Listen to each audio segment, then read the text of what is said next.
Well, my next guest here on the Wind Tunnel burst onto the scene with he needed a brass band, but instead he just decided to start winning with Arrow McLaren Chevrolet.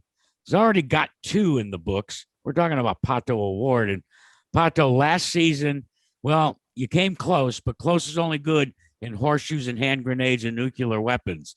But this season, you've won on an oval, and now you've won on a road course. Can you describe just what the weight of the world is, having been lifted off your shoulders with those two victories? Man, it's been a great ride. It's been a great journey. But man, it's been tough this year. Like the grid is tough. It's competitive. I've been talking to a lot of the guys that have been racing for many years, and they're like, man, I've never seen it this stacked in decades.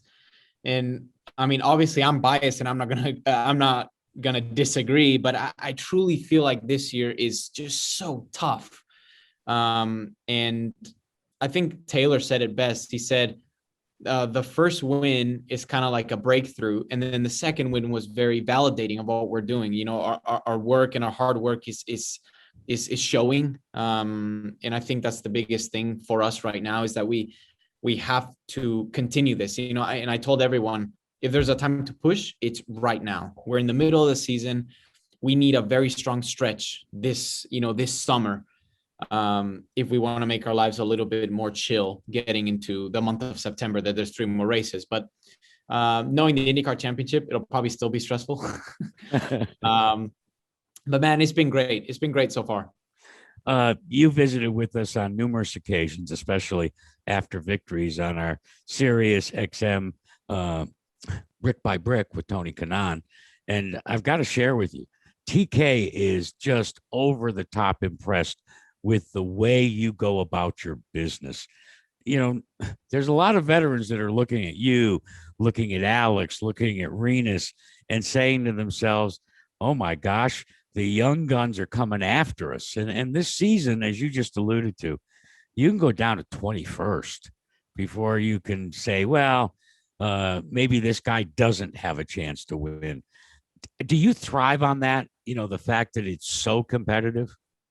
I love it. I love the pressure and like it just makes everything so much sweeter when you actually have a good race, when you actually have a good result, when you win. It's just so sweet, because all the hard, like, man, talking about hard work, like, I don't think it gets harder than that. In my opinion, there's no category in the world that's as hard as IndyCar. There's just not.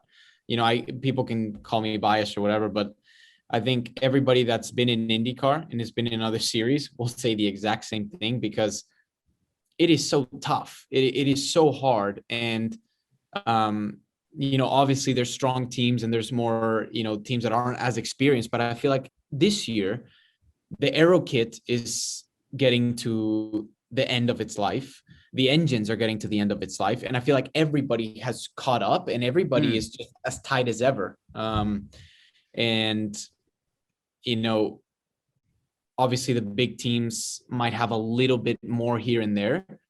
But man, I mean, you saw with, for example, Grosjean, I mean, Dale Coyne, which is, it's not one of the biggest teams, pulled it. Renus won with Ed Carpenter Racing in Indy GP. Like, there's been a great mix of all the teams. There's been a great mix of 45-year-olds, 40-year-olds, 35-year-olds, 30-year-olds, 25-year-olds, 20-year-olds. Like, I mean, I don't think it gets better than this. Like, everyone is competing against each other. And I feel like the mix up of just having like huge vets and like very young rookies and stuff, I think it's really cool. I think it makes it really exciting.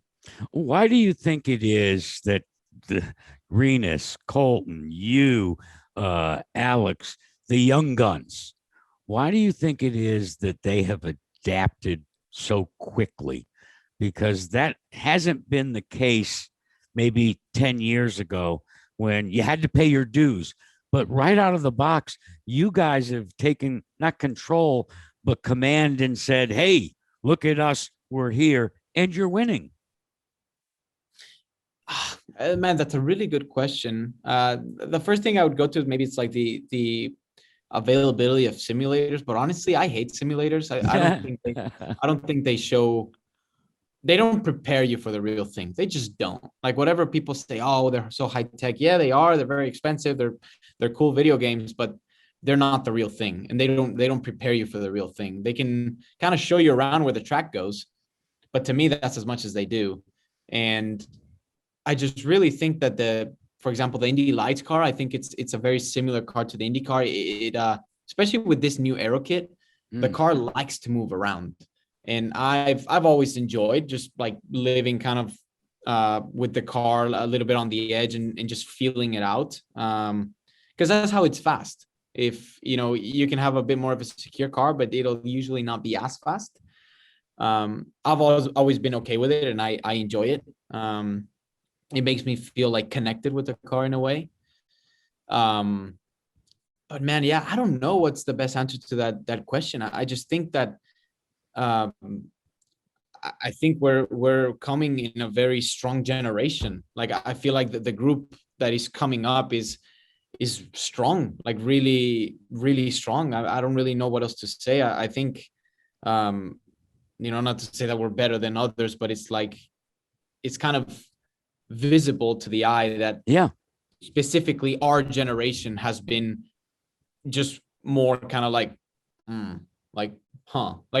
people are not used to seeing such like young ones up there fighting with Dixon, Power, Ray Hall, Newgarden, Rossi, Hunter Ray, those guys. So yeah, I don't know what to say.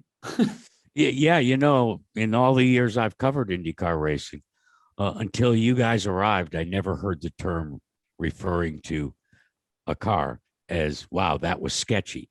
But you guys, I think, have that tattooed on your arm somewhere because you embrace sketchy. We saw it with you and your victories. You just alluded to the fact that you feel connected to the car. Let me switch gears for just a second. You said that you live for racing. You've got your sights now set on winning your first ever NTT IndyCar championship. What are some of, and I also realize you're going to finally get to test a Formula One car at the end of the season, but what else is on your racing car bucket list? What else would you like to give a go at just for fun? So right now I have a job to finish in IndyCar before I think of going anywhere else. I'm really happy where I'm at. Mm-hmm. Great group of people, great series, so competitive, so rewarding. And I love where I'm at. So I wanna do my job the best I can. Where I am now, which is in the IndyCar series. I'd love to get a 500. Man, that's just that. I mean, that puts you in history books. And I think Will said it the best that you might be, people might know you if you win an IndyCar championship, but when you win a 500, you're never forgotten. And I feel like that's pretty true. So I'd love to get that, in terms of Formula One. It's kind of like my boss's choice. So if he, if he decides to move me, then that's it. And honestly, what I tell everybody that those chances don't come. And when it comes, whether you're done with what you're doing or whether you're just, a little shy of what you wanted to accomplish there, you have to take it because it comes once and that's it. So that's definitely where my eyes are right now. I'd love to do Le Mans. I've done Daytona. And yeah, I mean, everybody talks about the Triple Crown and, that'd be great to do, but in order to be able to get the Triple Crown, you first have to get to Formula One, win Monaco, win the 500 and Le Mans. So right now I'm in the IndyCar aspect of it. And I want to do a good job for my team because they deserve it.